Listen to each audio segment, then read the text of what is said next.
Happy Thursday, everybody. Come on in, have a seat. Welcome to the Cluster Puck Podcast, part of the MHRT Network here at Center Ice. I am Nick. Joining me here shortly is Brit. We're super excited to bring an episode to you guys today. Quick couple of items before we get started. I don't know if I want to wait for Brit to get here to discuss this or not, but well, no, maybe I'll wait. Maybe I'll wait until she hops in, and then we'll kind of talk about it. But additional housekeeping items. If you want to follow us, we ask that you please do. You can follow us at you can follow our network at the MHRT Network, where you can get shows like the Cluster Puck Podcast, mainly Broncos. What else? 5280, The Neighborhood, Broncos Breakdown, Symposium. I mean, sports nonsense and whiskey. I mean, we got it all. I mean, we got a lot of great stuff on the network. So if you want to follow the network, you can follow at the MHRT Network on the social media platforms of your choosing. If you do want to follow us, you can follow us specifically at the Cluster Puck Podcast on Facebook and at Cluster Puck Avs on Twitter, Instagram, and Threads. All right. With that being said, let's go ahead and get started. We took a week off last week. Here's Brit. How are you? I'm starting to think that maybe you guys are trying to fire me by just making StreamYard hate me.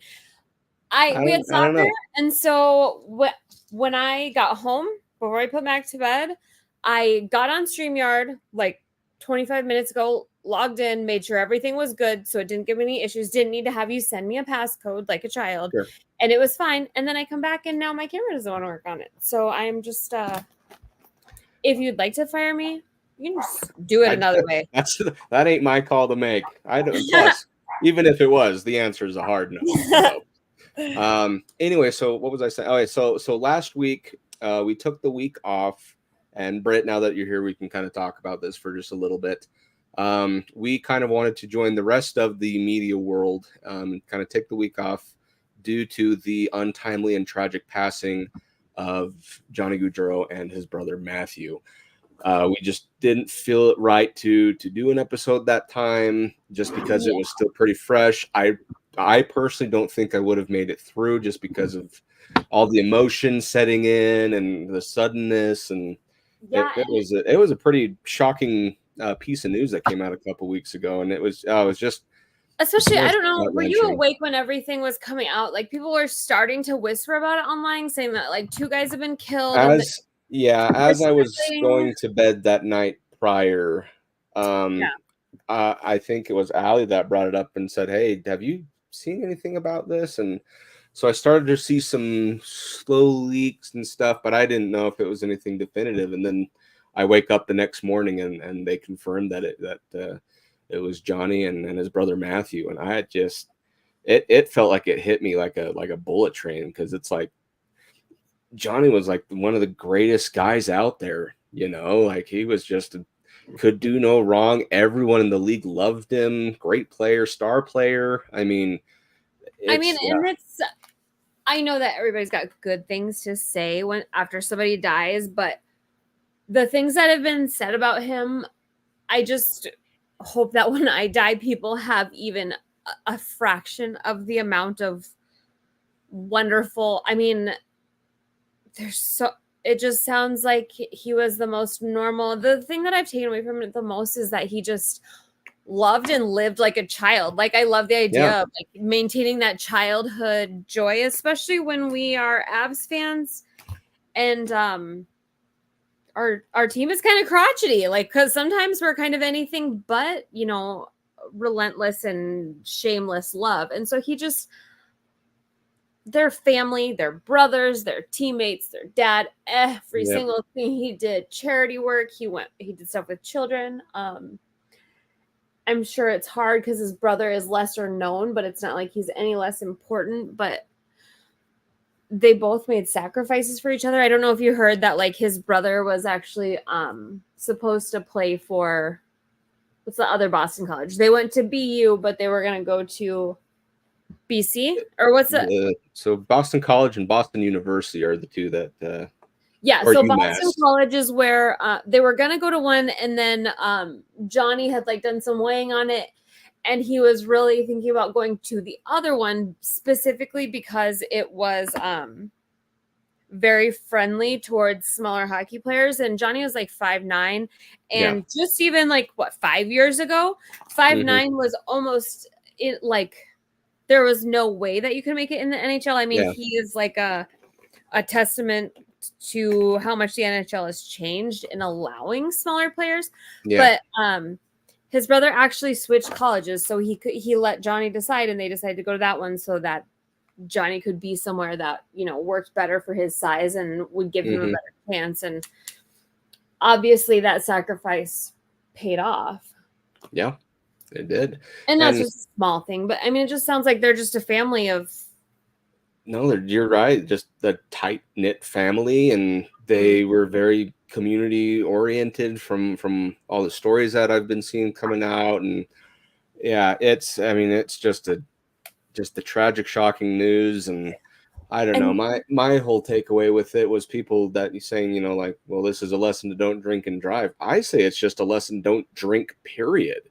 You know, but that's again, that's kind of just me. But it's just like, you know, it's tough to see the actions of one take away the and also just of a family for somebody else. Make sure the people that you love know it, because it's just like we're young enough still where we might feel a little immortal, or at least forget our you know, our ability to not live forever. But God, some days it's just like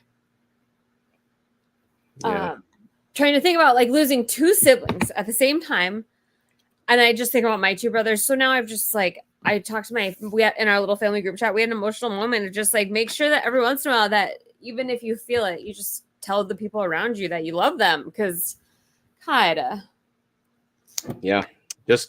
just really tough. Been a very emotional last couple of weeks. So it'll be an emotional season. It's gonna be, you're right. It's gonna be in a very emotional season, especially for, you know, teams whenever they're playing the Blue Jackets and to the extent of the Calgary Flames. Well, and we play Columbus for the home opener, don't we? I think you're right. Yeah, I think you're right. So, I mean, it would only make sense if all these teams put together just a little tribute video or something, just saying, hey, we mourn with the hockey community, thoughts and prayers to the Gaudreau family, something to that extent. I mean, at bare minimum. I did hear a brief discussion of the Lady Byng being renamed for. Yeah, I've heard about that too. I think that's a fine idea. You know, I think it would bring some value back to it. You know what I mean? I think you're right. Yep, I'd agree. So if that does end up happening again, it's nothing against the Byng family, but that trophy was named over 100 years ago. Right. You know, it doesn't carry a lot of. And I know that we say like there's not a lot in the name of the trophy, which obviously it's like if you go and try to change the name of Stanley Cup, that's one thing. But when it's in your life, I think the Byng family legacy would even say, yeah, we're fine with it. Like maybe they would, maybe they won't. I don't know. Especially in the spirit of that specific trophy is just like, and I don't know if they would aim it to be a little bit more. I don't know if it's just like strictly off penalty minutes, or if it'd be more just like aiming at the best like humanitarian within the league, or the, you know what I mean? I like the idea of that.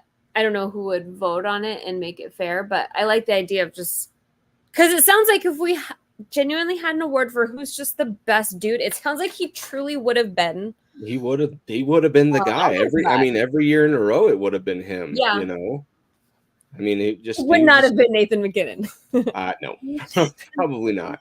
But I mean, even because in the last few years, Allie and I have seen him play when he was on the Flames and when he was on the Blue Jackets, even as recent as late last season when we were in the Bay Area. We went to a Sharks and Blue Jackets game, and he played, and it was just fun to be like, you know, hey, there's Johnny Hockey, great guy. You don't ever find yourself rooting against him. You know, it was he's just one of those players that you're just like, I don't know why, but I like you.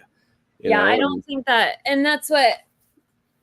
It's kind of a shame that it came after some hard feelings, like with the Calgary depart, but I don't think anybody hated him after that, especially now that you feel the weight of what was on his heart after COVID, not being able to be by his family. And I believe his dad had a heart attack, and like what pushed him to make that decision. It had absolutely nothing to do with wanting to leave Calgary, but it just shows you how strong, that conviction is to be good to his family and near his family. Yeah, I think you're right. So, and then they did all start crying, but Matthew's wife was pregnant, and then at Johnny's funeral, they just had at the funeral. Yep. His wife Meredith announced that she was also pregnant, and so it's like, which is beautiful and just like unbelievably tragic. So I don't know. It's just frustrating too, because it's like these are they're families. They're hockey players are more than just hockey players. There's a lot more to it, and it puts it all into perspective, especially in a tragic incident like this. Yeah, it takes the life of two hockey players, and then you finally see what they all really contributed with, not only on their teams, but the community, inside their own families, amongst friends. I mean, there's a whole ecosystem around every individual. These two are no exception. Tragedies like this, it's insane how far the spider web of reaching out, like it just, it's sad, but I mean, I guess it's a blessing to know that there's going to be more of his DNA out there, more people like him. That's right. But I think you're exactly right. I mean, if we even had just a fraction of the goodness that Johnny provided to the community and to his teammates, I mean, this world would be a way better place. But and it feels happy that to go on about somebody after they died that we didn't really talk about before, and I didn't. And now I almost look back and think it's such a shame, because I didn't know as much about him prior, and if I would have had more insight to him, I probably would have cheered for him. I love storyline, but it really is genuine. So I mean, if people would just go look up videos and like testimonies to him, videos of him with children, with his wife. I mean, I don't know that there's a better soul out there. So this isn't just for the sake of, being, I don't know. It sounds cheesy, but it's not. I mean, it really is all so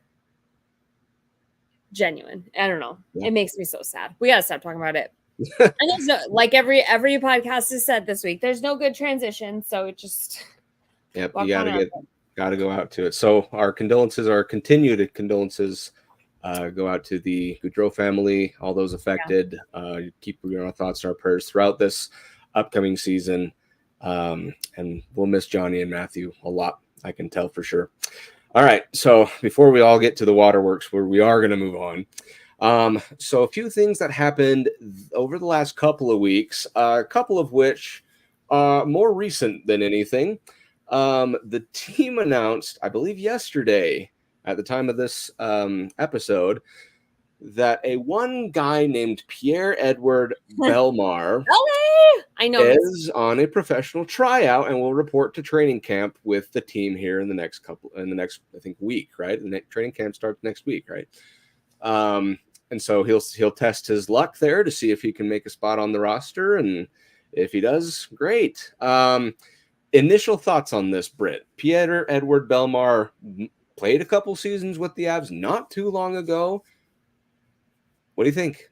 I mean, he was still a functional piece of Seattle's team last year.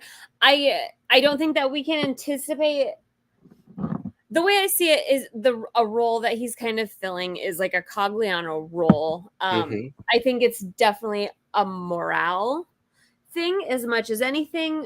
He's essentially going to be our locker room daddy and face-off specialist. Like, it's going to be a special teams face-off. I don't know. He definitely doesn't have the speed that he had at one point. I mean, we're not getting. Is he 36? I was just about to look that up. He's so young and handsome. You could tell me he was like 25, or he's one of those guys that I don't think he'll ever age.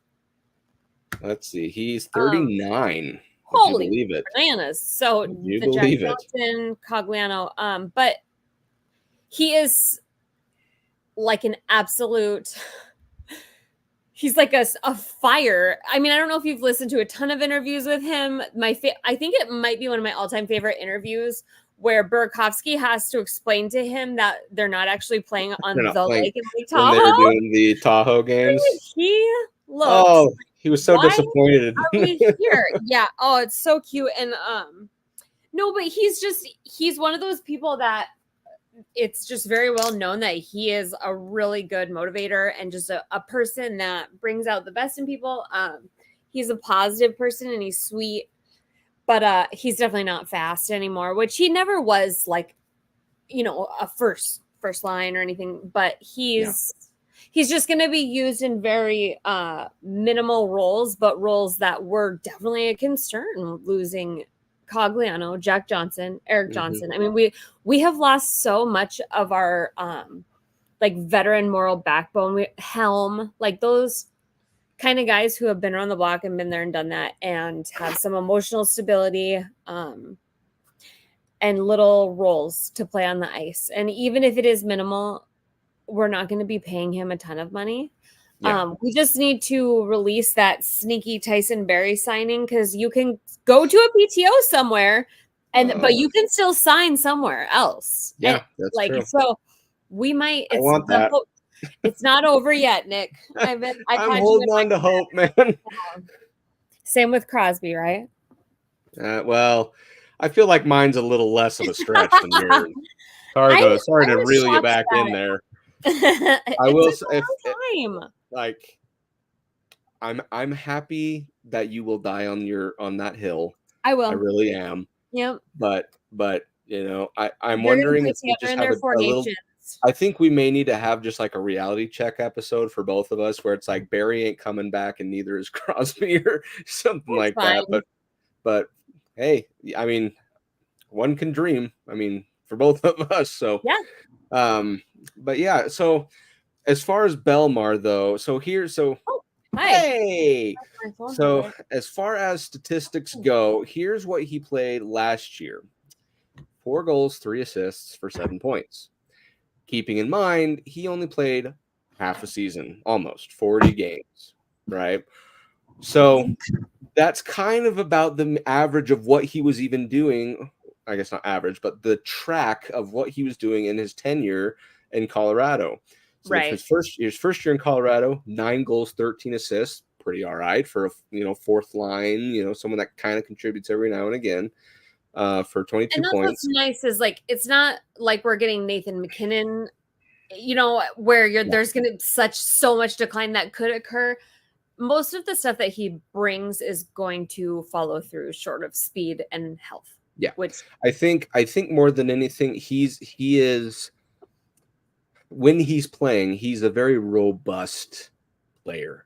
Right. He's kind of just that big body that's in the way more than anything, but that can also translate to sometimes he's in his own. Do you have his statistics? What are his face-off stats? Because face-off stats. If we could put like some kind of end to our face-off woes, it would be so nice. Oh boy, wouldn't it though? Oops. Oh, I just backed out of it. Hang on. And no, ESPN's not loading. That's wonderful. But while I'm on that track, the following year he had 9 goals, and 2 assists.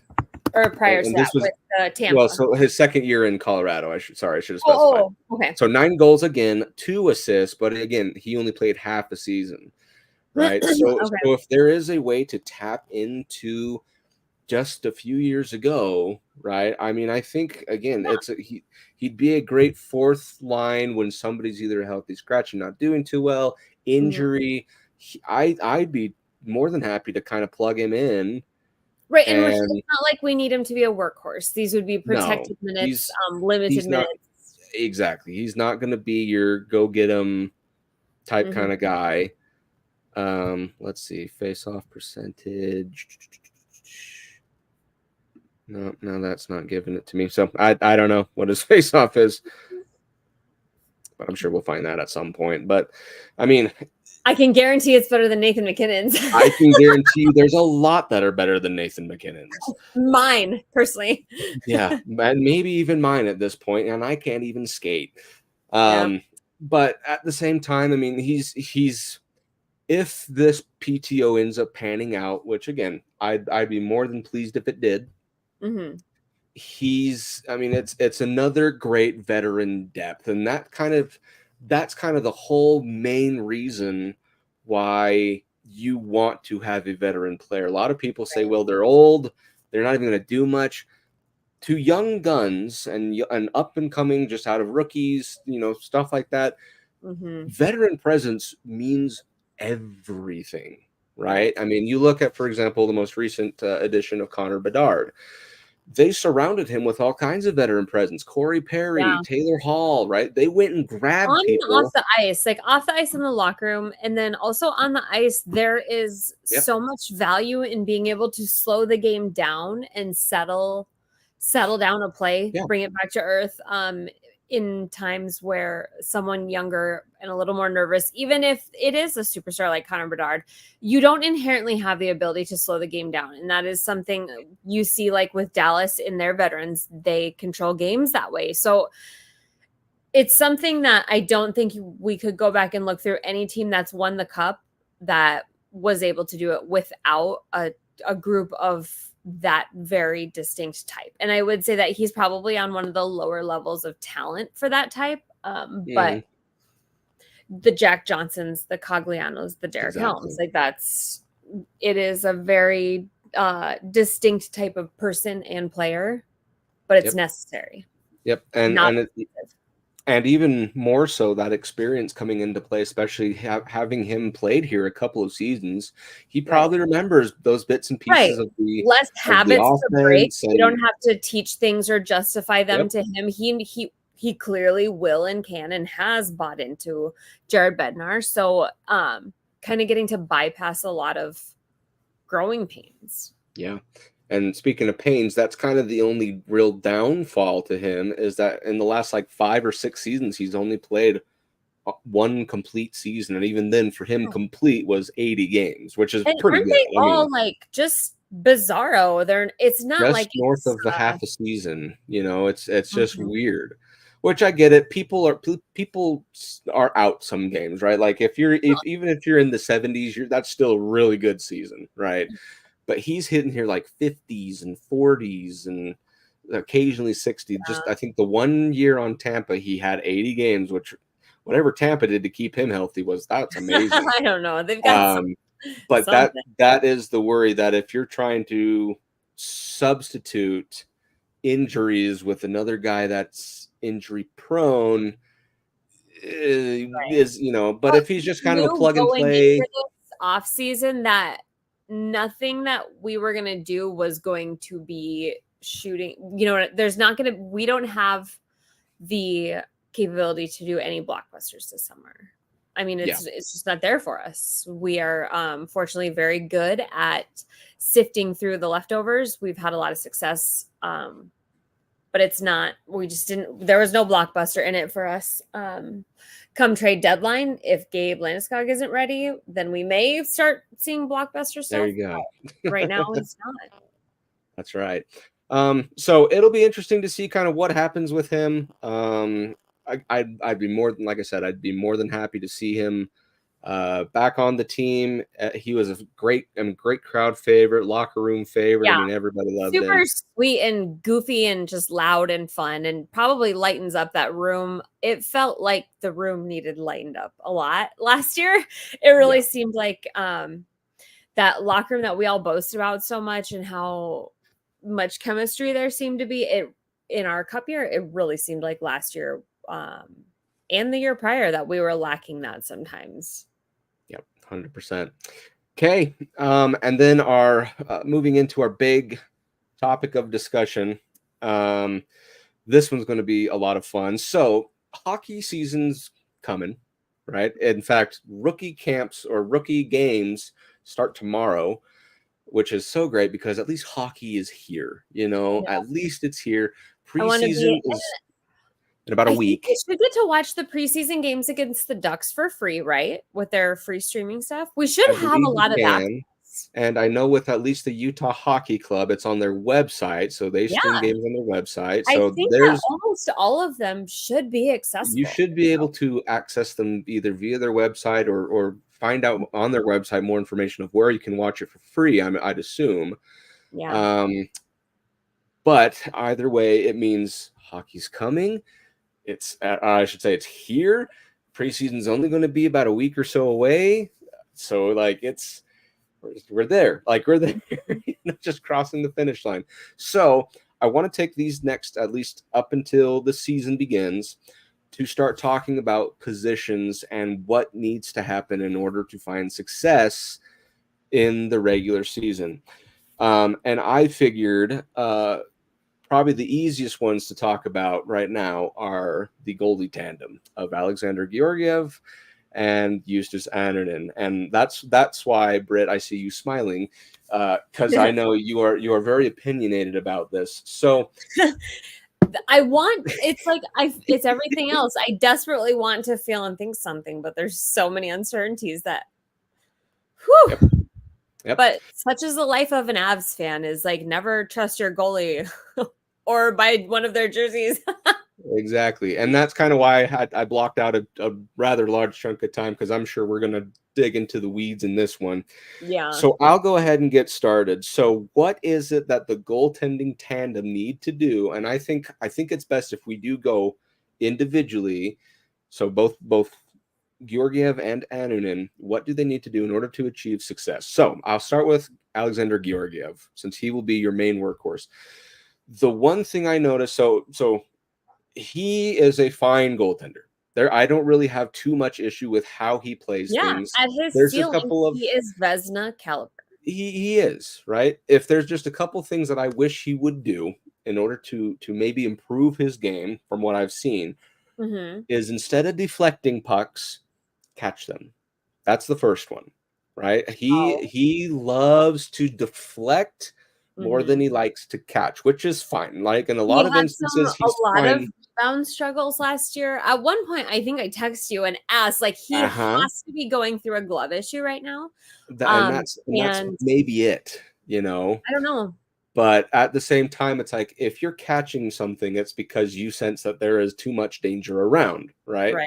With Georgiev, I don't know if it was because he just couldn't, or it's a natural reflex for him to just bounce something off instead of try to catch it, which requires more concentration and coordination.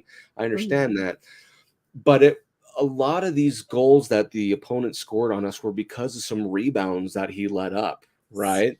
Every goal was either an idiotic rebound or a terrible goal or a beautiful goal. There was nothing in between. It was a flopper from the blue line, a fumble by him in the crease, or like one of the Avs just leave him wide open, high and dry. It felt like there was nothing else. Yep, exactly. So like in just your regular run of the mill defensive setup and stuff like that, when Georgiev has those higher, low, medium danger shots, right? Yeah. He does a fine job, to block, if not grab, most of those, right? It's just some of those decisions every once in a while in a game where it's like, you should have caught that, instead of bouncing. Like, you made the save. That's step one. But how did you make the save is my biggest, deeper dig that I want to just see why it is how he does it, and if you should instead catch it. So I'd say that would be, at least for me, one of my two things that I would like to see him do, because I feel like it would mean less goals overall scored against him. That would bring his save average up, for those who stat pad, but that's one of them for me. Britt, what about you? Well, do you have another specific one? Because I think that, do you have another specific one, or do you want me? Because I think that what you're going to say is going to be all encompassed by what my So it is specific to it's a general specific. I don't know how else to phrase it. So I guess I'll say this. I want him to have less duds in a season. Now, every goaltender has just those stink games, right? Where they, for some reason, they couldn't stop a freaking whale from getting in the net, right? They all have them. Georgiev last year, that I've noticed, it seemed like they happened a little closer to each other. So it's like he'd have one absolutely terrible game, followed by 3 or 4 good games, and then another terrible game again. And it's so hard because already it's easy to forget how his rebound game in the playoffs last year, that Winnipeg game, was truly one of the most beautiful performances ever. But there's a reason that if Georgiev left today and we looked at regular seasons, we would always look back at Darcy Kemper more favorable, regardless of the cup, is because consistency is king. And we'd rather have a 9-0 goalie who just loses some decent games, wins some decent games. The pendulum swinging is exhausting for fans and for the team. It's really hard on the morale. That first Winnipeg game, if he hadn't had that bounce back, it would have been rough. You might not have even gotten out. Who did we bring up there? Like, was it Prosvetov was playing in the Eagles? I think it was Annunen that we had. No, but when Annunen was sick, if we couldn't play Georgiev, we had was it Holmes? I think it might have been Prosvetov. I think he was still with the team at the time. Regardless. He was like that bounce back game away from possibly never playing for the Avs again, and Annunen completely, changed history, really. History could have been very different if Annunen didn't have an upset stomach. But consistency is kind of ties back into the best goaltending is boring goaltending. Like seeing if you watch goaltenders make good saves and have consistent games. So they're going to consistently let in some really good, not a lot of the bad, but it's just less of that swing leaves so much more peace in our hearts, even if it is the lows aren't as exciting as, you know what I mean? The highs that you get from the phenomenal games just aren't enough. And it kind of keeps the emotional, security of the team in check when you have, that, Devontae is gone. If they had more faith in going out and knowing that dude's back there, but like Georgiev, he might be back there. He might be back there with, a bazooka blowing everybody right out of the rink, or he might be back there asleep. So I just think that the key for me with him this year, and he's going to either establish himself as truly someone who will and can consistently compete for Vezina trophies, is he's got to figure out how to regulate emotionally in the game and out of the game. I went back and just kind of watched I was looking for some of the dud goals because notoriously he is letting in goals from the blue line, which I don't let goals from the blue line. Like, that's your bread and butter. That's easy. That's where you can make it look good. But when you are emotionally wrecked, you can't think and react. And that's the exact same with the glove. I just think that he's not performing because he's not controlling his emotions. I have had some of my best games under super, super stressful times on the ice. But once you get that high, if you start out good and you're rolling good and your team is, everybody's feeling high. I just always tell people, and my Tykes, no, they're squirts now. Oh my God, they're just keep getting so old.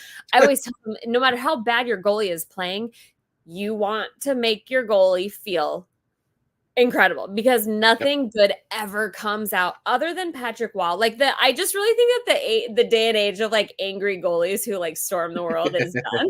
We're very emotional these days, and we do need to feel supported. So while he is an angry goalie, I think that he really, really struggled from lack of support from the team, and then kind of cyclical. We saw the Mikko Rantanen thing that we talked about. What did Mikko tell him? Shut the F up and grabbed his stick or something, get the F in the net. I mean, and no censoring. I mean, he definitely was very much so at odds. I didn't listen to the interview with him yet, the one that was translated to English. He did an interview with the same place that Nichushkin did.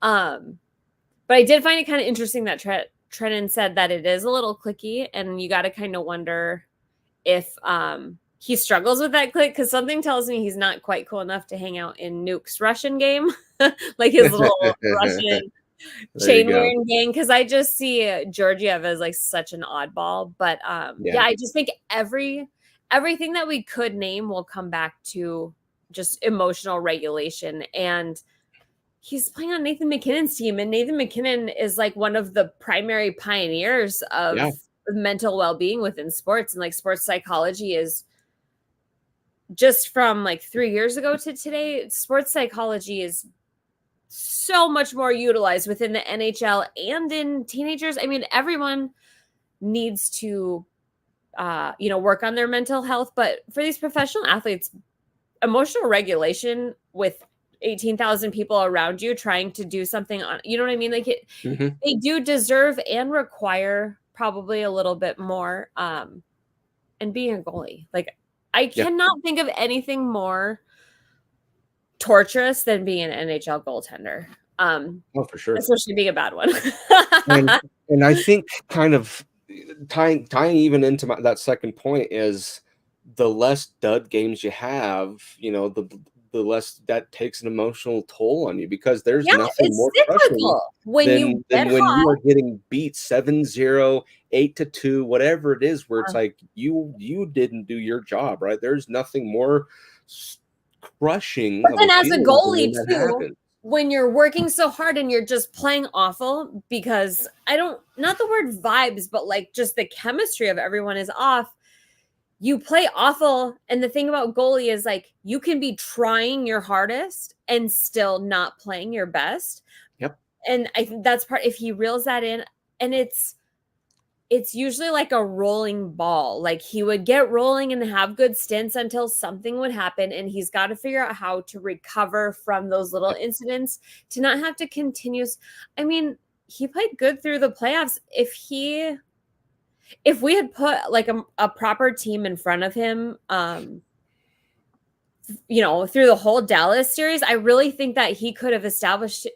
We know how high his ceiling is. His ceiling is so high, but it's just hard to cling on to that when you know that the floor is equally low.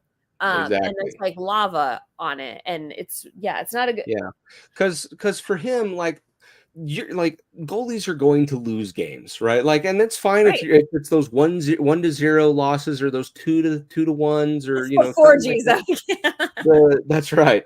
But like, because that means that you still did a good enough job, and the offense just couldn't do enough to match their offense, right? Like that, those types of losses are fine, because it's like, well, I did a good job, even though whatever. Right. And that's what they can't do. They can't score goals for you too. So exactly, it's like a goaltender, unless you're Linus Ullmark, the goaltenders don't score goals. Man, he's got to be just relishing in. I bet I'm possibility of Boston having side note goalies. Goaltenders. I am going to guess that Igor Shesterkin is the lone goalie goal scorer this season.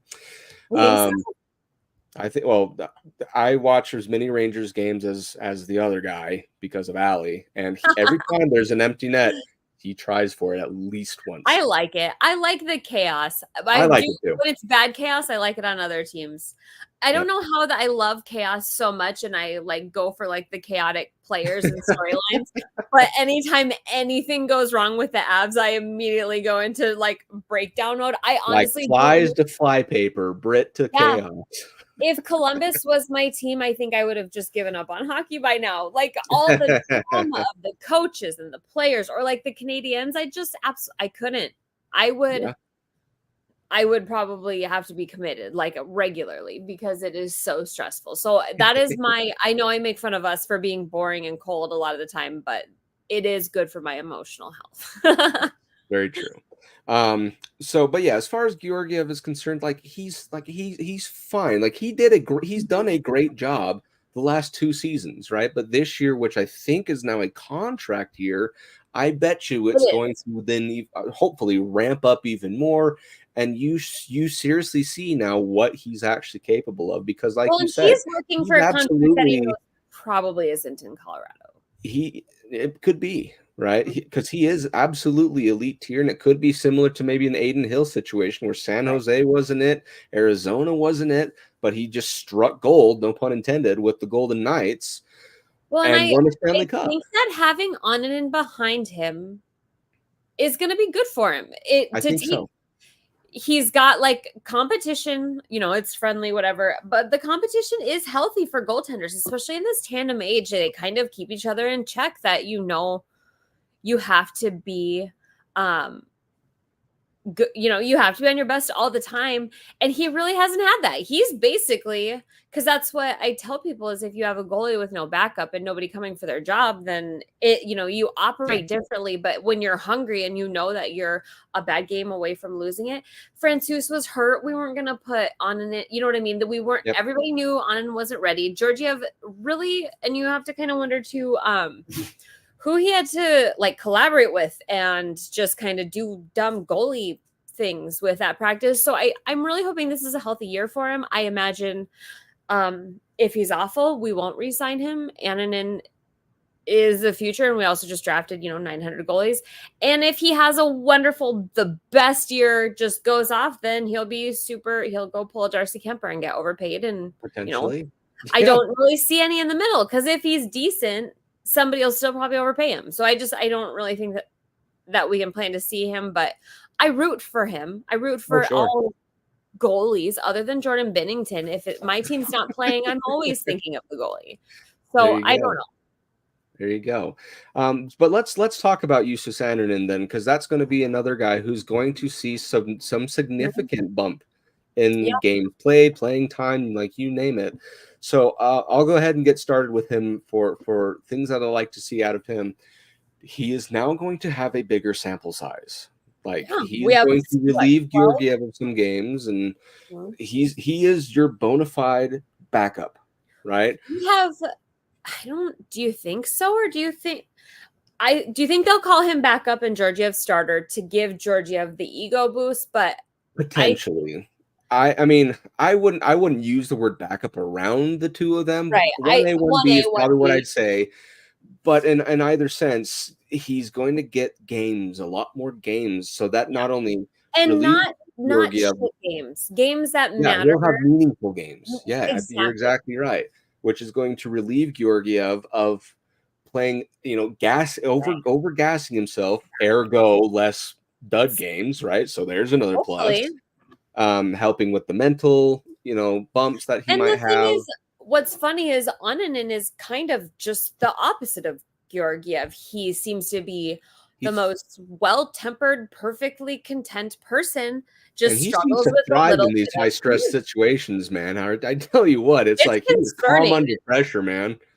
And when you consider like the temperament that he had, just the first NHL game, I mean, maybe it's just because he speaks no English and he just has no idea what anyone is saying and is tone deaf. But I mean, that is a very, very, very good quality for a goalie to have, to be so content no matter what's going on around them.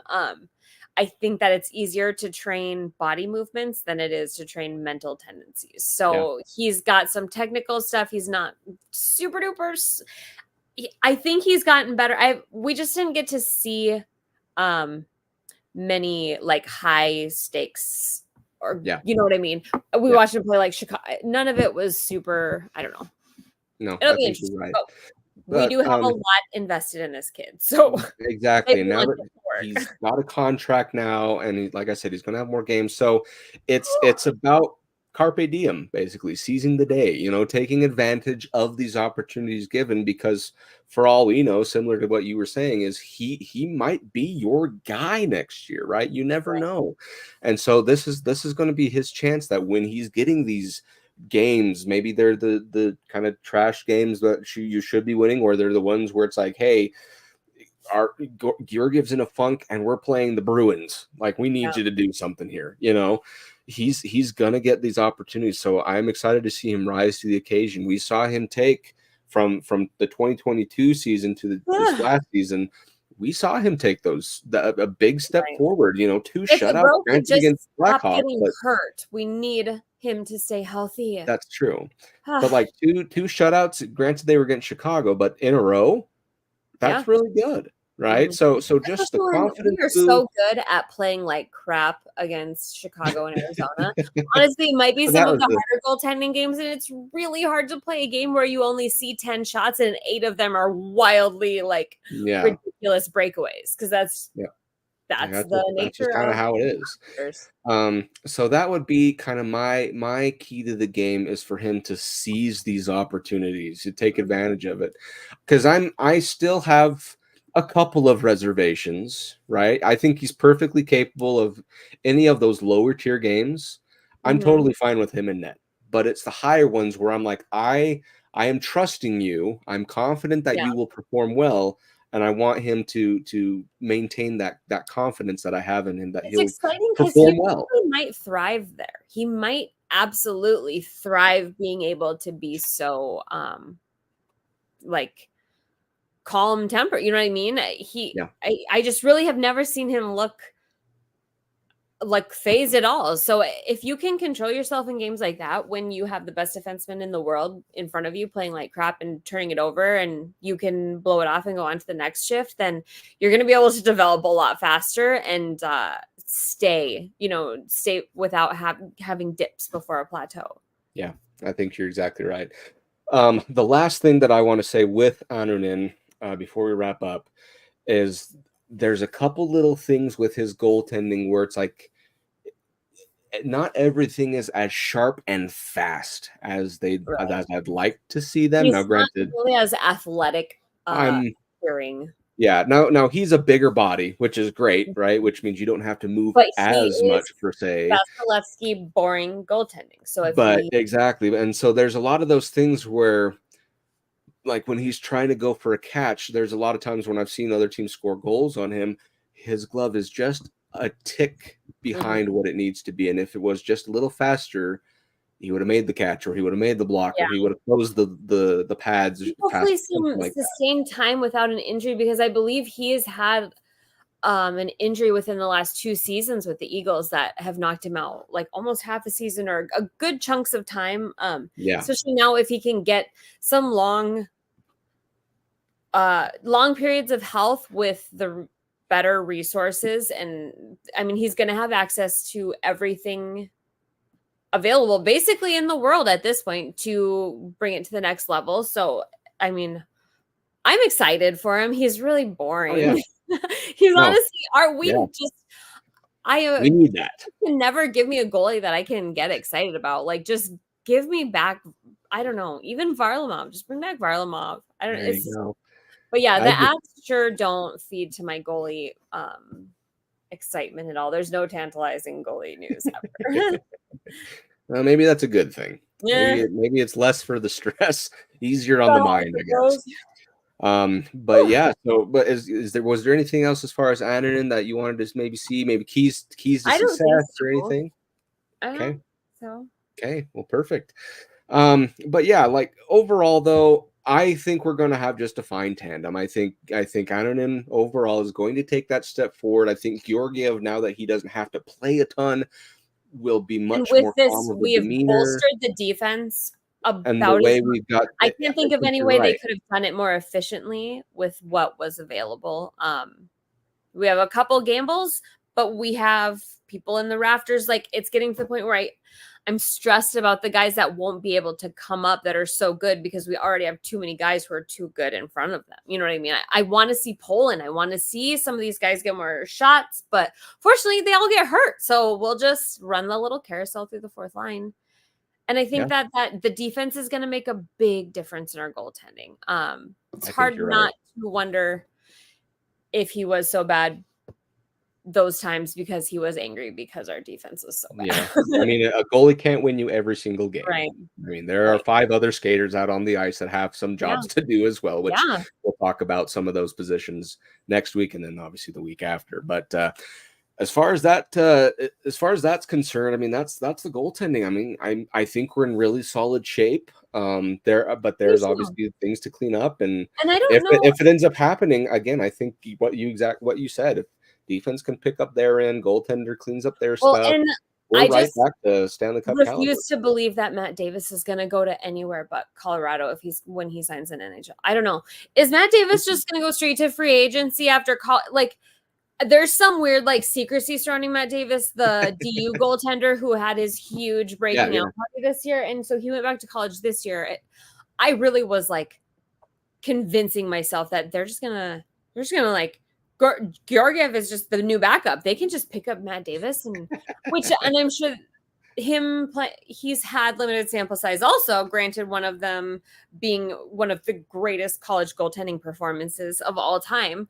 I really he is very in love with Denver. He went to the DU development camp.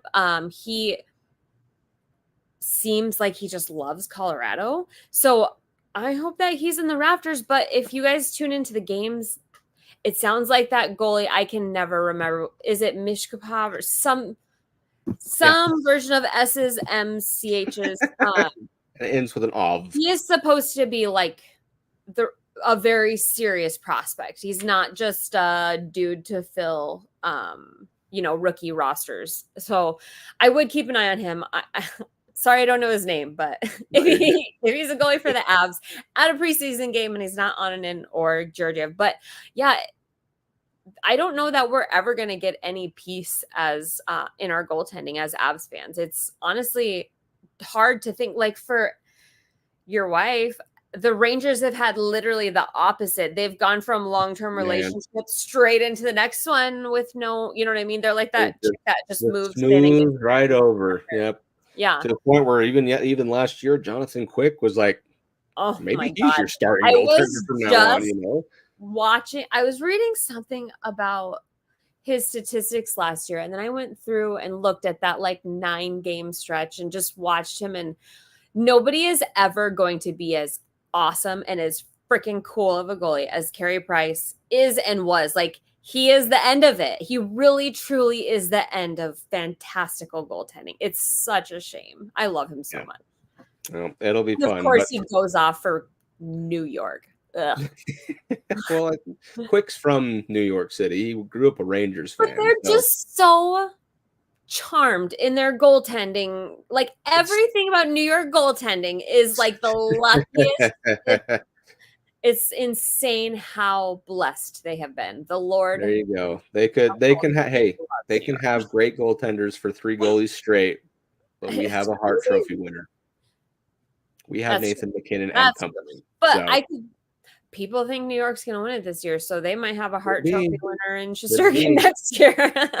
Could be. Boy, if it was an Avalanche Rangers Stanley Cup matchup, this household of ours, SmackDown, they would get hostile very quickly.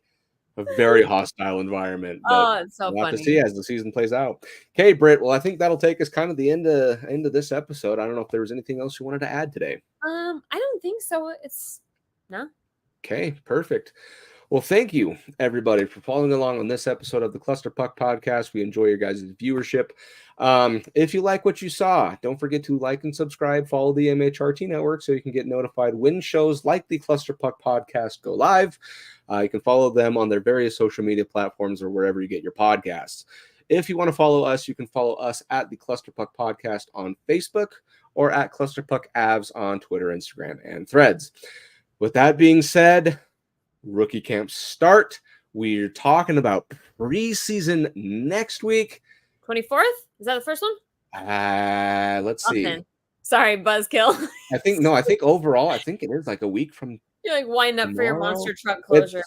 It's either way, it's either going to be this next episode is going to be right before preseason, or it may have just begun. One more exciting thing. Okay, so Frank Saravalli, possibly the most, other than Elliot Friedman, he is one of the most well-informed insiders that is not employed by a team. I was listening to his podcast, Daily Faceoff or something. But anyways, I mean, he knows a lot, and he gets all of the secrets and the whisperings and they were talking about Calder trophies, and he named Cal Ritchie as his dark horse Calder trophy winner. Which I was like, I would imagine 80% of the NHL insiders for various would not even know Cal Ritchie now at this point, because he dropped in the draft and he's just kind of been forgotten about. But I was absolutely like blown away to hear that. It was so shocking because nobody talks about the Avs. And then to go talk about our like long lost coming back from a major injury prospect again. So it's exciting. So if Frank if Frank believes it, then it's definitely something to be excited about, because he doesn't like risking his reputation. Interesting. Yeah. Interesting. Well, we'll have to see how that pans out. You never know. Could happen. Yep. Okay. Well, with that being said, let's watch some hockey for rookies next week. Let's get preseason ready, and the season's just around the corner. With that being said, we hope you guys have an enjoyable Friday or tonight, if you're watching this, an enjoyable weekend. And as always, go Avs, go. Fast lane when I pass in the street, bag of money in the passenger seat. Simcoe's been asking for me on the road from the west to the east. Way up, I might never come down, cause the coast racking up the flame out. So high, I might never come down, so what, this is my